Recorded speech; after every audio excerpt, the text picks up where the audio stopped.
ছাত্রলীগ যে রাজনীতিটা করেছে, অপরাজনীতিটা করেছে, এটাই ছিল মনে হয় বাংলাদেশের ছাত্র রাজনীতি। আজকে থেকে যেই ছেলেটির বয়স 20 বছর আগে ছিল, তার মানে এখন থেকে যার বয়স 20 বছর, যার জন্ম ছিল 20 বছর আগে, তার সামনে এদেশের ছাত্র রাজনীতি যেটা ছিল,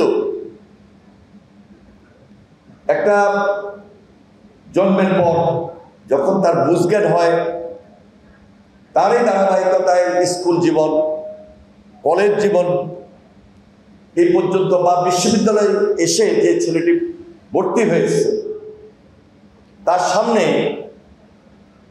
বিগত 20 বছর ছাত্র রাজনীতির ভালো কোনো জিনিস তারা দেখেছে বলে আমি মনে করি না। তাদের জীবনে তারা মনেই করেছে যে ছাত্রলীগ যে রাজনীতিটা করেছে, অপরাজনীতিটা করেছে, এটাই ছিল মনে হয় বাংলাদেশের ছাত্র রাজনীতি।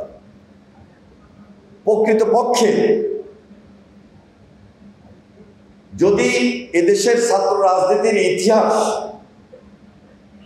এই প্রজন্ম একটু তারও পিছনে যায়, আসলেই দুটার যে পার্থক্য, এই পার্থক্য কোনোভাবেই বলে না যে বিগত 15-16 বছর শিক্ষা প্রতিষ্ঠান ভিত্তিক, ক্যাম্পাস ভিত্তিক যে দুঃশাসন তৈরি হয়েছিল, এটা ছাত্র রাজনীতি হতে পারে না। এই ছাত্র রাজনীতি আমাদের সমাজকে কলুষিত করেছিল, ছাত্র রাজনীতির মেধাকে এবং ভাবমূর্তিকে ধ্বংস করে দিয়েছিল। জাতীয়তাবাদী ছাত্রদল ইচ্ছে থাকা সত্ত্বেও এই ক্যাম্পাসে বারবার